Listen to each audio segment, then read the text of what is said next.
আজ থেকে বাজারে আসতে শুরু করেছে রংপুরের হাঁড়িভাঙা আম। উৎপাদন ভালো হওয়ায় এবার দেশের ভেতরেই এই আম বিক্রির টার্গেট নেওয়া হয়েছে প্রায় 200 কোটি টাকার। বিস্তারিত জানাতে রংপুরের পদাগঞ্জ এলাকায় আছেন সহকর্মী আব্দুর রশিদ জীবন। সরাসরি যাব তার কাছে। জীবন,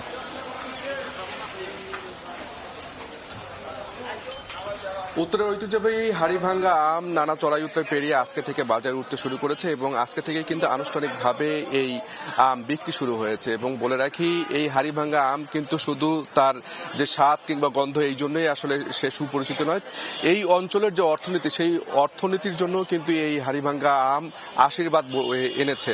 এবং বলে রাখি, রংপুরে কিন্তু এই হাড়িভাঙ্গা আম 2024 সালে জিআই পণ্য হিসেবে স্বীকৃতি পেয়েছে। এবং বলে রাখা ভালো যে এই যে রংপুরের পদাগঞ্জ, মিঠাপুকুর, বদরগঞ্জ সহ বেশ অনেক কিছু এলাকা কিন্তু এই হাড়িভাঙ্গা উৎপাদনের জন্য প্রসিদ্ধ। এবং এই আমকে কেন্দ্র করে কিন্তু এই পুরো রংপুর এলাকার যে অর্থনীতি সেই অর্থনীতি কিন্তু এই মৌসুমে চাঙ্গা হয়ে থাকে। এবং কৃষি কর্মকর্তা যারা রয়েছেন এবং স্থানীয় যারা আম ব্যবসায়ী রয়েছেন তারা কিন্তু বলছেন যে এই আমকে কেন্দ্র করেই কিন্তু চলতি মৌসুমে 200 কোটি টাকা শুধুমাত্র অভ্যন্তরীণ যে অর্থনীতি সেটি চাঙ্গা হবে। এবং বলা হচ্ছে যে এই আমকে কেন্দ্র করে শুধু কিন্তু যে আম ব্যবসায়ীরা ব্যবসা করে তারা কিন্তু না, এর সাথে কিন্তু অনেক ফড়িয়া ব্যবসায়ী রয়েছে, রংপুরের বাহির থেকে অনেক ব্যবসায়ী আছে, তারা কিন্তু এখানে ব্যবসা করে। এবং একই সাথে কুরিয়ার ব্যবসা রয়েছে, বিশেষ করে যেহেতু এই আমগুলো অনলাইন ডেলিভারি যায় দেশের বিভিন্ন প্রান্তে, সে কারণেই এখান থেকে আমগুলো প্যাকেটজাত করে দেশের বিভিন্ন স্থানে পাঠানো হয় এবং সেখানে কিন্তু দেশের বিভিন্ন অঞ্চলের মানুষ এই আমের স্বাদ নিতে পারেন। এবং বলা হচ্ছে এই আমের যে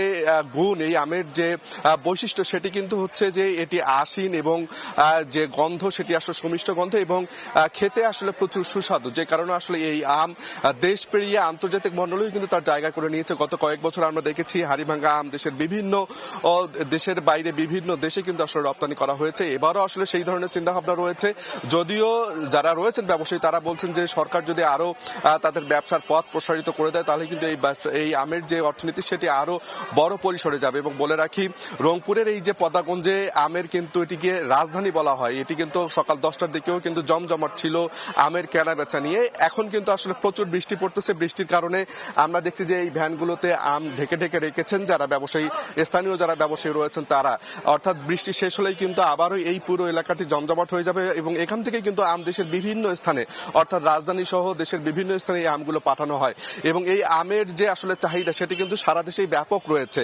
বিশেষ করে এর যে স্বাদ এবং আশিন যে বৈশিষ্ট্য, এই বৈশিষ্ট্যের কারণে আসলে সারা দেশে এই আমের যে খ্যাতি সেটি কিন্তু ছড়িয়ে গেছে। এবং এই আমকে কেন্দ্র করে স্থানীয় যারা চাষি রয়েছেন, আম চাষি, তারা কিন্তু বলছেন যে এবার আসলে প্রাকৃতিক আবহাওয়া ভালো থাকায় তাদের যে আমের ফলন সেটি কিন্তু ভালো হয়েছে।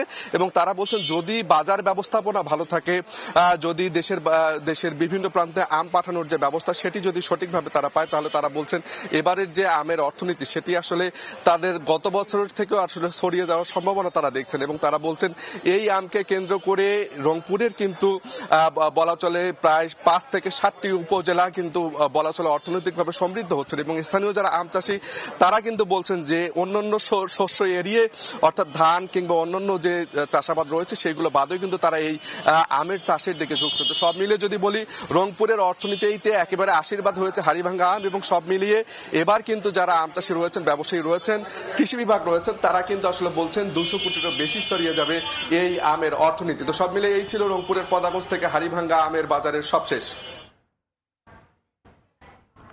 সহকর্মী আব্দুর রশিদ জীবন রংপুর থেকে যোগ দিয়েছিলেন।